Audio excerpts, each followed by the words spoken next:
Bonjour tout le monde, heureuse de vous retrouver sur ma chaîne Heureux et épanoui en famille après une longue pause Covid.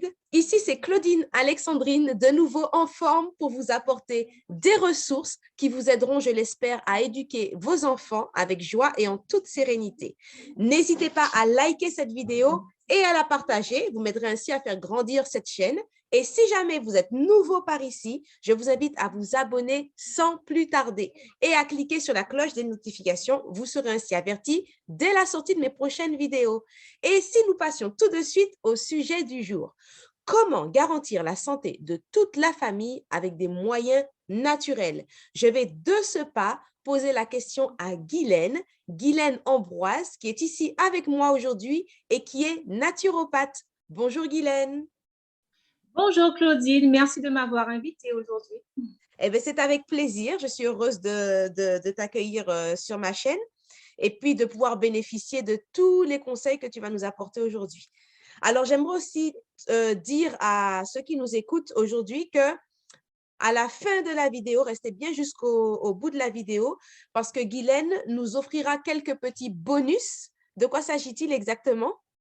Alors, donc, vous allez savoir en fait, vous aurez des recettes pour pouvoir faire votre nettoyage du printemps vous-même et puis aussi savoir quoi prendre lorsqu'on sort du Covid, comment faire pour pouvoir se ressourcer, renforcer notre organisme en fait.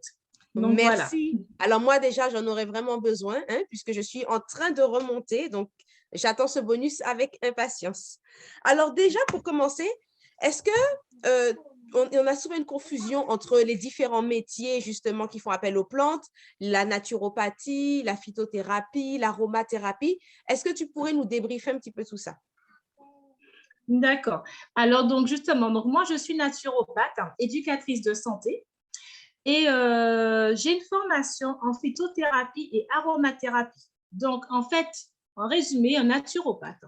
La naturopathie, en fait, est un ensemble de méthodes de soins visant à renforcer, en fait, les défenses de l'organisme, des moyens considérés comme naturels et biologiques. On va travailler notamment sur l'hygiène de vie. C'est-à-dire qu'on pourrait dire qu'on va traiter différentes pathologies, aussi toujours au naturel. Mais il faut savoir que la naturopathie vise davantage à préserver le capital santé d'une personne. Ou plutôt, on va plutôt le rendre acteur de ce précieux capital qu'il a en fait le plus naturellement possible. Et donc, c'est pour cela qu'on dit que nous sommes éducateurs de santé. Donc, moi, je suis éducatrice de santé.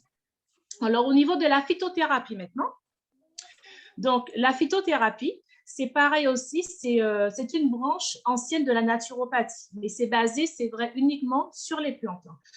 En phytothérapie, on va utiliser le totem de la plante, c'est-à-dire toutes les molécules qui composent la plante en fait. Et le phytothérapeute, lui, va utiliser les plantes pour pouvoir soigner en fait quelqu'un au naturel. Tandis que le naturopathe, lui, il a d'autres techniques pour pouvoir soigner. Il va utiliser les plantes aussi, mais on a d'autres techniques comme les soins hydrothérapie, les massages, etc., thalassothérapie. On va utiliser ça dans les soins pour pouvoir aider quelqu'un. Au niveau de l'aromathérapie, donc l'aromathérapie est aussi une branche de la phytothérapie. Donc, il faut savoir que phyto-plante, thérapie, ça veut dire soigner. Donc, ça consiste à quoi l'aromathérapie? À recueillir les principes actifs des plantes par un processus qu'on appelle la distillation à la vapeur d'eau. Donc, c'est avec un appareil spécial pour pouvoir récupérer en fait en forme liquide un concentré en fait qu'on va appeler l'huile essentielle. Donc, toutes ces techniques, c'est à base de plantes, mais sous forme différentes. Donc, l'aromathérapie, ça sera l'huile essentielle.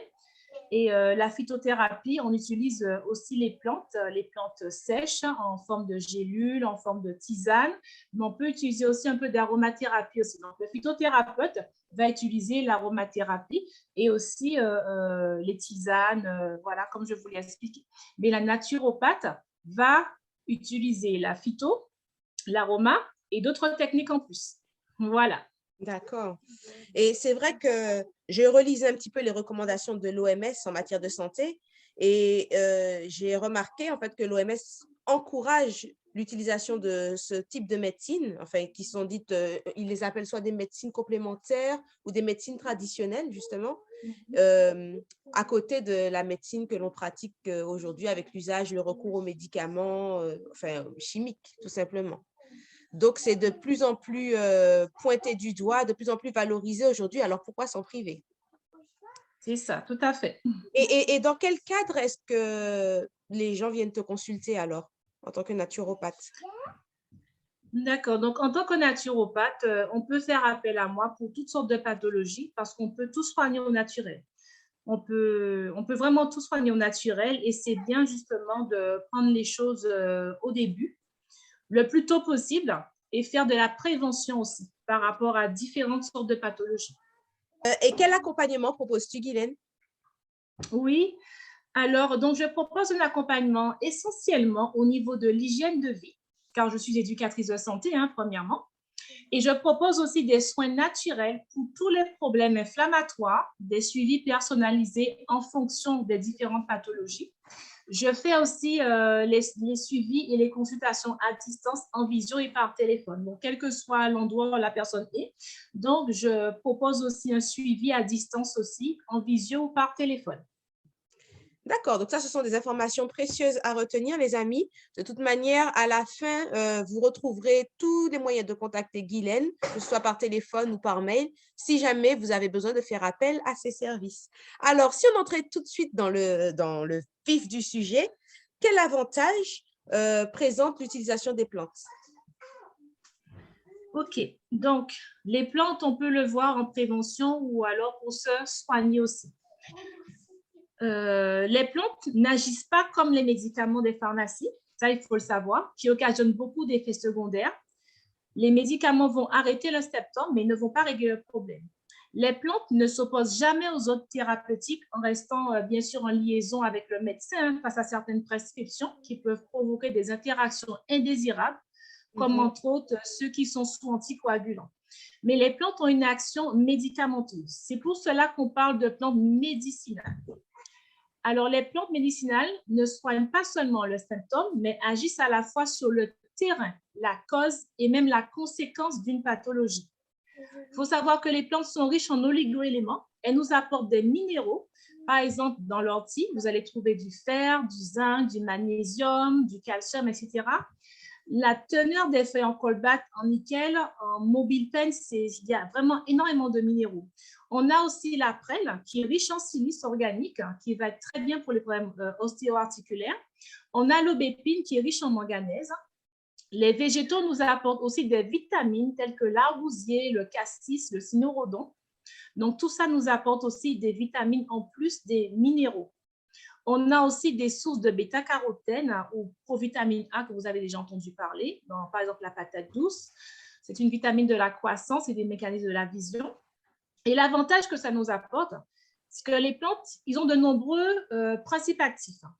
Il faut savoir que les chercheurs utilisent une partie de ces principes actifs pour créer des médicaments.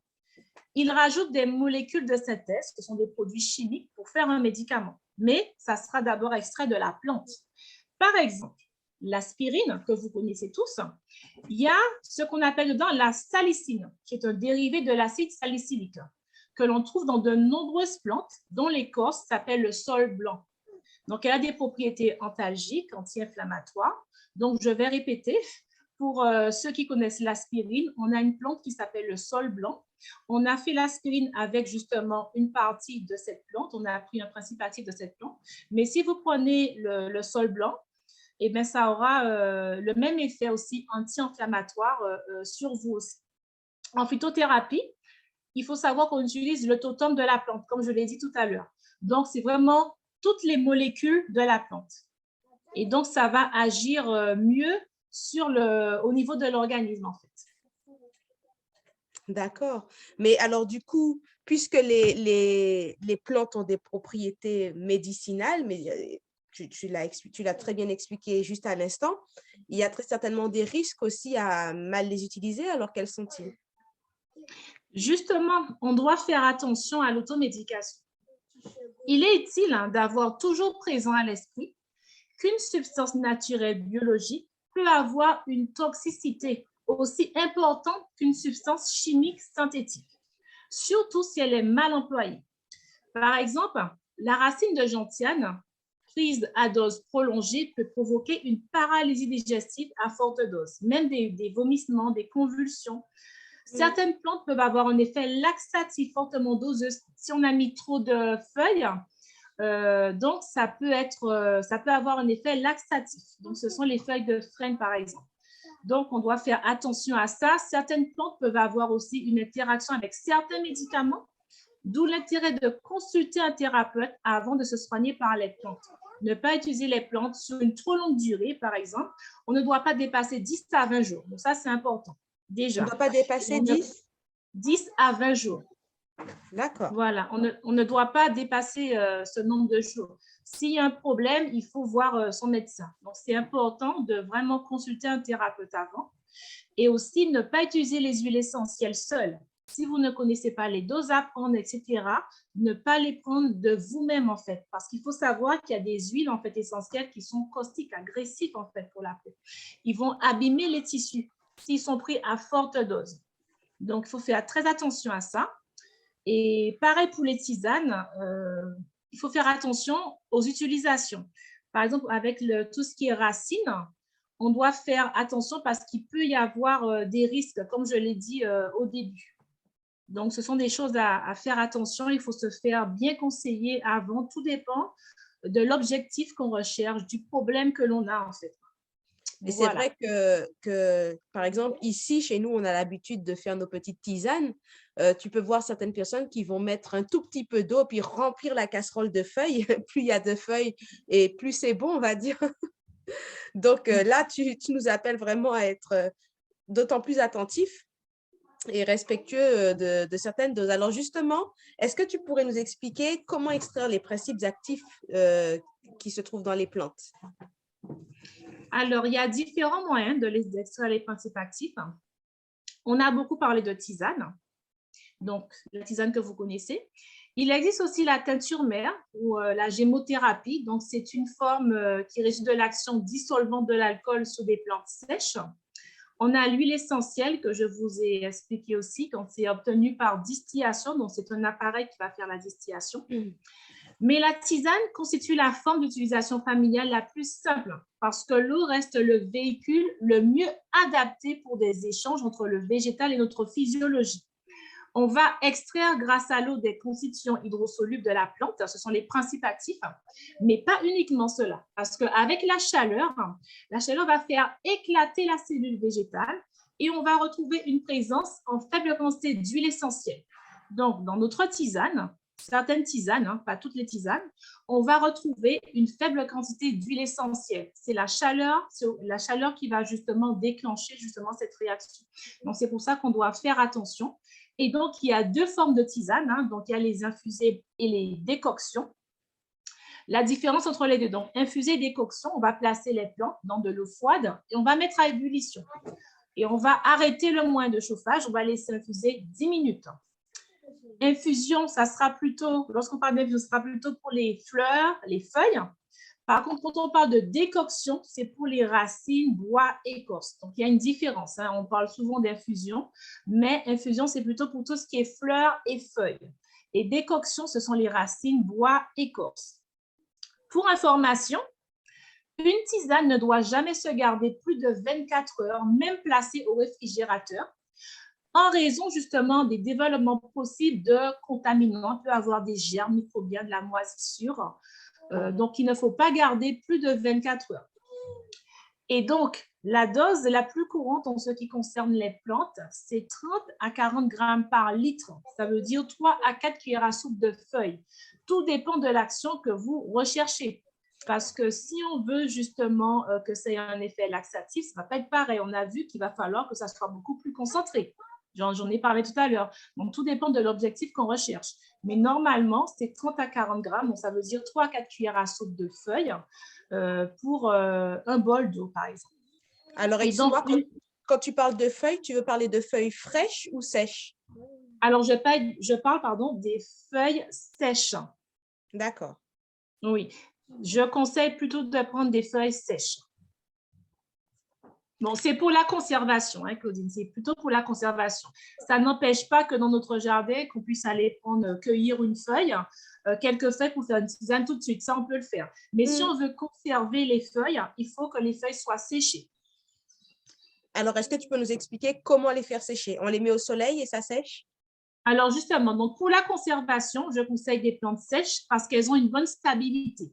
La cellule végétale, en l'absence d'eau, conserve très bien son contenu en principe actif. Ça, c'est important à savoir. Le fait qu'elle est sèche, ça va conserver bien ses principes actifs.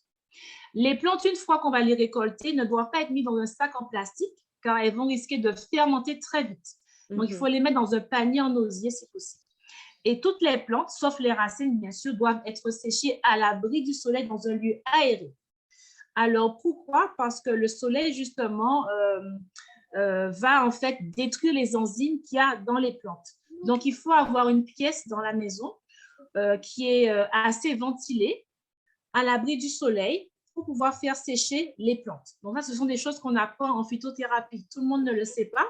Généralement, on les fait sécher au soleil, mais normalement, ça doit être séché dans une pièce spéciale pour ça, avec justement une ventilation et à l'abri du soleil.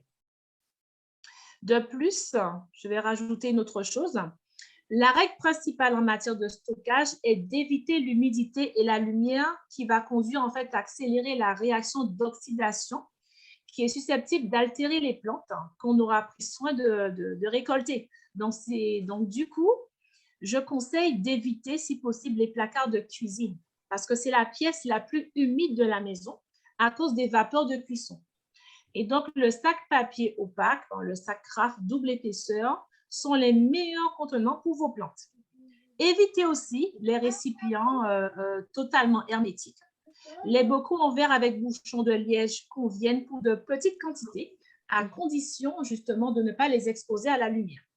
Donc, comme je l'ai dit, mettez vos plantes dans un endroit sec, à l'abri de la lumière, et pour les faire sécher. Et sachez aussi qu'il faut renouveler ces plantes médicinales chaque 1 an.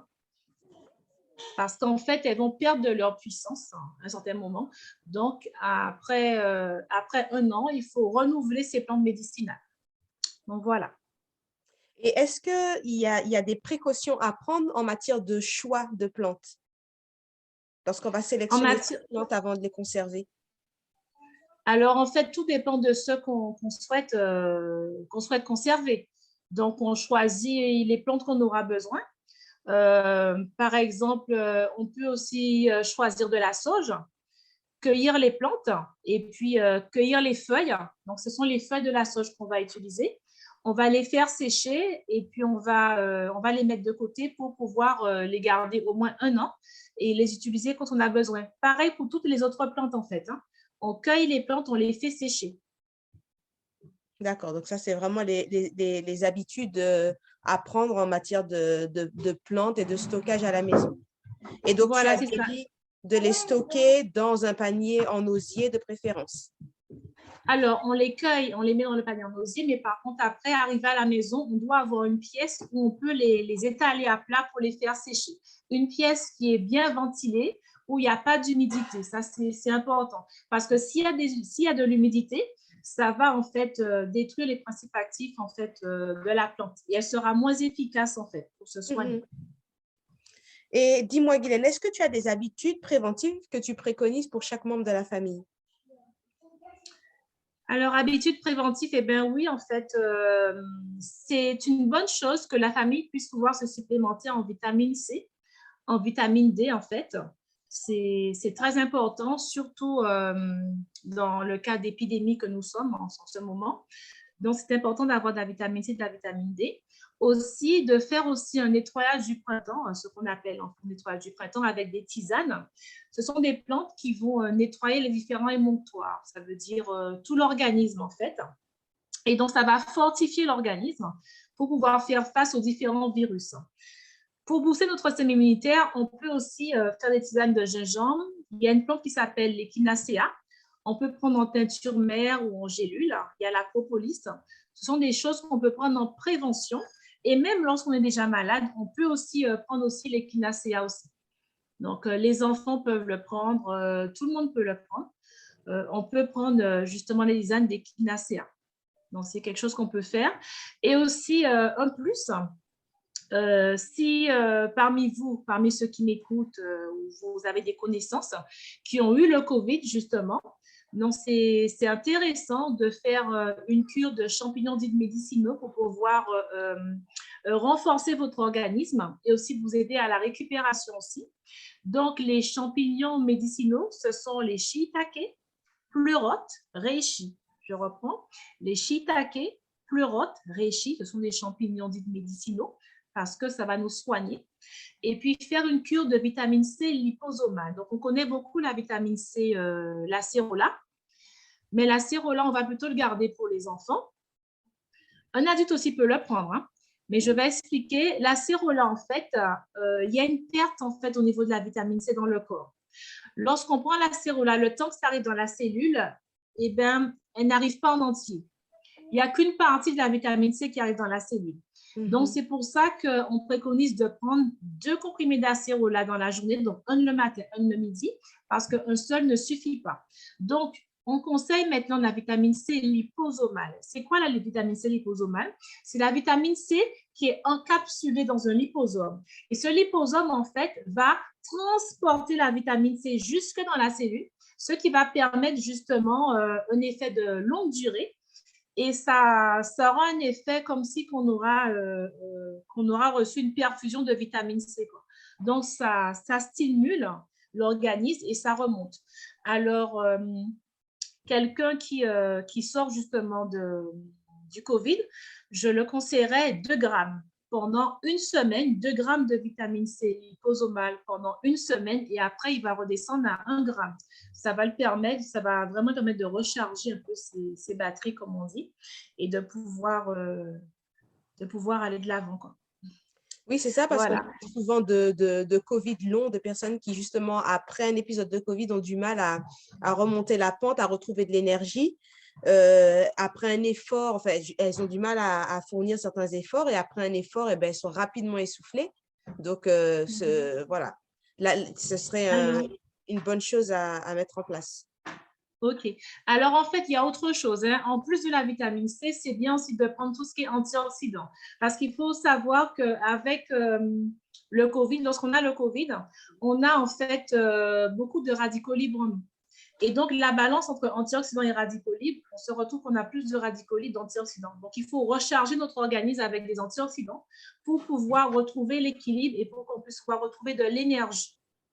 Donc, c'est important de chercher dans l'alimentation des antioxydants, tout ce qui est riche en antioxydants, et aussi de prendre aussi des compléments aussi à base d'antioxydants. Je pense au resverazote, qui est extrait des pépins de raisin, en fait. Donc, ceux qui mangent les raisins, mangez aussi le pépin de raisin aussi, quoi. Croquez-le, avalez-le, parce que c'est riche en antioxydants. Et ça, c'est vraiment très bon pour pouvoir justement permettre le bon équilibre entre antioxydants et radicaux libres. Donc, ça, c'est intéressant d'avoir aussi, de faire une cure d'antioxydants. Et dans quels aliments on peut trouver des antioxydants? Alors, on peut trouver les antioxydants dans tout ce qui est fruits rouges, en fait, hein. Tout ce qui est fruits rouges, ça sera riche en antioxydants. D'accord, très bien. Et j'aimerais revenir sur ce que tu préconisais tout à l'heure concernant l'utilisation des champignons, les shiitake, les pleurotes, etc. Alors là, c'est toujours dans le cadre de l'alimentation. C'est bien ça. Il y a Donc, une on peut le autre faire dans façon les de les deux. prendre. Oui, alors on peut faire les deux. On peut l'avoir sous forme de complément. Donc, on pourra vous mettre en dessous de la vidéo comment faire pour se le procurer. Ces champignons dits médicinaux, on peut l'avoir sous forme de complément dans des laboratoires de produits naturels. Et sinon, vous pouvez aussi le faire aussi quand vous cuisinez aussi. Vous pouvez l'acheter frais et faire un sauté de champignons avec des légumes. Donc, une sauce pour accompagner une céréale, ça se présente très bien et c'est très bon. Ça a bon goût. Et donc, il faut savoir que c'est un anti-cancer aussi. Ça a énormément de vertus. C'est pour ça qu'on dit les champignons médicinaux. parce qu'ils ont vraiment énormément de vertus, en plus de stimuler l'immunité, mais ça fait encore énormément d'autres bienfaits encore à notre organisme. Donc, on peut l'utiliser au niveau de l'alimentation. Et lorsqu'on est malade, on peut le prendre sous forme de complément alimentaire parce que ça va agir encore plus vite, quoi. C'est très bien parce que je raffole des champignons. Tu m'as parlé de ton projet qui est assez passionnant. Est-ce que tu pourrais en dire davantage à ceux qui nous écoutent aujourd'hui? Oui, alors je voudrais en fait ouvrir une maison de santé afin de pouvoir aider les personnes à être acteurs de leur santé, à savoir comment faire en fait pour bien s'alimenter, comment faire pour avoir une bonne hygiène de vie, pour pouvoir gérer la santé que nous avons, pour être au meilleur de sa forme en fait. Et puis, ce projet a pour but de nous rendre autonomes. Autonomes, c'est-à-dire en plus de cette vidéo que nous sommes en train de faire, mais apprendre un peu plus, d'aller encore plus loin sur, comment je vais dire ça, sur tout ce qu'on appelle style de vie. C'est tout un panel en fait, hein. Donc, il y a l'alimentation, il y a l'exercice physique, le sommeil. Il y a différentes techniques qu'on va apprendre ensemble pour que chaque personne soit autonome au niveau de sa santé. Et donc, il n'y en a pratiquement pas ici en France. Et donc, ça serait vraiment quelque chose d'intéressant. C'est ce que j'entends aussi, ce que je souhaite aussi, pour pouvoir aider tout un chacun justement à être acteur autonome au niveau de sa santé, en fait. C'est vrai qu'on gagnerait à éduquer en fait les populations, à nous éduquer à ce sujet, et plutôt que de simplement s'en remettre aux médecins qui font quand même un travail extraordinaire, mais d'apprendre justement comment prendre soin soi-même, comment garantir la santé de sa famille. Est-ce que tu ne penses pas que ce serait un programme qui serait intéressant de mettre au service de nos enfants? Oui, tout à fait, effectivement, parce que même les enfants pourraient justement venir apprendre aussi. On pourrait les apprendre à cuisiner sainement, les initier à la cuisine, les initier dans différentes choses, hein, au niveau du sport, etc. Ça sera intéressant pour eux parce que dans cette maison de santé, je donnais aussi des cours sur la santé, sur différents thèmes, comment faire face à différentes pathologies. Donc, voilà, ça sera des questions qui seront étudiées, qui seront bien réfléchies. Et lorsque ces personnes-là sortiront de cette maison de santé, de cette cure qu'ils vont faire, ils sortiront avec des outils pratiques pour pouvoir mettre en pratique au quotidien, tout simplement. Mm. Ah ben, très bien, Guylaine. Alors, nous arrivons au moment du bonus dont je vous avais parlé. Guylaine nous fait don de quelques recettes pour traiter certaines affections saisonnières. Donc, Guylaine, je te laisse la parole. Alors, voilà, ce petit bonus. Donc, si vous avez un rhume, un problème de bronchite, donc vous pouvez faire ce qu'on appelle une huile de massage. Ça sera en fait à base d'huile essentielle. Donc, ça sera une huile pour pouvoir vous masser au niveau du thorax. Donc, ça sert pour les enfants et pour les adultes. Hein? OK? Donc, ça sera à base d'huile essentielle d'eucalyptus radié, d'huile essentielle de Ravinsara, d'huile essentielle de Niaouli. Donc, la recette, ça serait pour un flacon de 30 millilitres. Vous allez mettre 1 millilitre d'huile essentielle de Ravinsara, 1 millilitre d'huile essentielle d'eucalyptus radié et 0,5 millilitres d'huile essentielle de Niaouli. Et donc ça, après, vous allez remplir votre flacon avec l'huile végétale de votre choix. Ça peut être de l'huile d'olive, de l'huile de macadamia, de l'huile de sésame, enfin, l'huile végétale que vous avez. Donc, vous allez le mettre dans un flacon de 30 ml, comme je vous ai expliqué. Vous allez bien l'étiqueter. Et puis, vous allez pouvoir vous masser le thorax et le dos lorsque vous avez ce genre de problème, en fait. Vous pouvez aussi faire des inhalations aussi avec ces mêmes huiles aussi. Et donc, vous le faites le matin et le soir. Donc, ces huiles, ce sont des antibactériennes, antivirales. Et donc, ce sont des choses que vous pouvez utiliser pleinement pour toute la famille. Donc, voilà ce que je voulais dire. Et puis, pareil, utiliser les tisanes aussi de thym, de sarriette, d'origan. Alors, pour les plus petits, Je vais plutôt conseiller de l'hydrolat parce que dans la tisane de thym et de sarriette, on trouve une petite quantité d'huile essentielle. Donc, pour les enfants qui sont malades, hein, qui toussent beaucoup, qui ont de bronchite, ils peuvent utiliser de l'hydrolat de thym, de l'hydrolat de sarriette. Après, si vous voulez savoir un peu plus, vous pouvez toujours me contacter et je peux vous donner plus d'informations aussi concernant les hydrolats. Donc, voilà ce que je peux vous conseiller en plus des compléments alimentaires à prendre pour vous soigner. Très bien. Donc là, c'était un spécial bonus de Guylaine Ambroise, naturopathe. J'espère que vous avez pris de bonnes notes. De toute manière, toutes ces informations, vous les retrouverez ci-dessous en téléchargement en barre d'infos. Et sur ce, je te remercie grandement pour tous ces conseils précieux que tu nous as apportés, Guylaine, aujourd'hui. Et puis, je te souhaite aussi beaucoup de courage, beaucoup de succès dans le projet dont tu viens de nous parler, là. Ce projet de sanatorium et en espérant que cela puisse servir le plus grand nombre et éduquer les populations en matière de santé, démocratiser la santé. C'est un terme qu'on utilise souvent là, démocratiser. On veut démocratiser le sport, on veut tout démocratiser, l'entretien des cheveux. Eh bien, démocratisons notre santé. Alors, les amis, nous avons planté notre graine du jour aujourd'hui, Guylaine et moi, et nous souhaitons que vous aussi, vous puissiez planter la vôtre. Nous vous disons à bientôt pour de nouvelles aventures sur Heureux et épanoui en famille. Merci d'être restés jusqu'au bout. Au revoir.